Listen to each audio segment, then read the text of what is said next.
2 வயசு குழந்தைய எப்படா பாலியல் பலாத்காரம் செய்ய மனசு வருது? அதை திமுக காரன் தான் செஞ்சான்னு சொல்லி முடிக்கிறதுக்குள்ள தூத்துக்குடியில ஒண்ணு.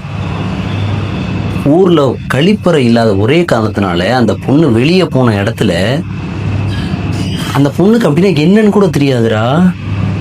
பாலியல் பலாத்காரம் பண்ணி கொன்னு இல்ல என்ன ஒரு கட்டமைப்புல நம்ம வாழ்ந்துட்டு இருக்கோம். பெண்கள் பாதுகாப்புன்னு ஸ்டாலின் சார் சொல்றாரு. பெண்களுக்கு பாதுகாப்பே இல்லாம இருக்கு. இந்த நேரத்துல ஏன் வந்து பேச மாட்டேங்கிறாங்க?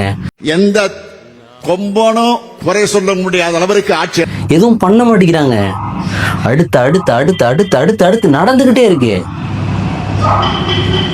ஒரு பெண் அப்படின்னா என்ன? ஒரு அம்மாவோ அக்காவோ ஒரு சித்தியாவோ தங்கையாவோ நம்ம வீட்டுல ஒருத்தவங்களா இருக்கவங்க. அவங்க இப்படி பார்க்க தோணுது? எனக்கு அதுதான் புரியல. இந்த ஒரு 2 மாசத்துல பெண்களுக்கு என்னென்ன அநீதி நடந்ததுன்னு பாருங்க. கிருஷ்ணகிரி மாவட்டத்தில் 2 வயது பெண் குழந்தை பாலியல் வன்கொடுமைக்கு ஆளாக்கப்பட்ட கொடூரம். திமுக இளைஞரணி நிர்வாகி போக்சோவில் கைது செய்யப்பட்டிருக்கிறார். இண்டிகோ நிறுவன விமான பணிப்பெண்ணிடம் பாலியல் ரீதியில் அத்துமீறல். திருவள்ளுவர் நகராட்சியின் திமுக கவுன்சிலர் பிரபாகரன் கைது செய்யப்பட்டிருக்கிறார். ஆடை முழுவதும் குருதி கொட்டிய நிலையில் தெருவில் நடந்து வந்த 7 வயது சிறுமி குழந்தையை கடத்தி சென்று சொல்ல முடியாத பாலியல் சித்திரவதைக்குள்ளாக்கிய கொடூரம். கிருஷ்ணகிரி ஊத்தங்கரை அருகே உபகவலசை கிராமத்தில் 75 வயது முதியவரை கொலை செய்து முதியவரின் 70 வயது மனைவி பாலியல் வன்கொடுமை செய்யப்பட்டிருப்பதாக சென்னை அருகே சிறுமி கூட்டு பாலியல் வன்கொடுமை செய்யப்பட்டிருப்பதாக அமைச்சர்களை பார்த்து வருகிறோம்.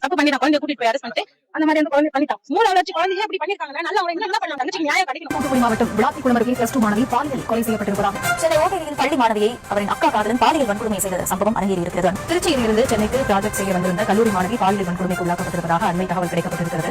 தமிழ்நாடு என்ன சூழ்நிலையில இப்ப இருக்குன்றதும் நீங்க யோசிச்சுட்டு 2026ல மனசை தொட்டு பெண்களுக்கு பாதுகாப்பு கொண்டு வர எங்க அண்ணன் தளபதிக்கு வாக்களியுங்க.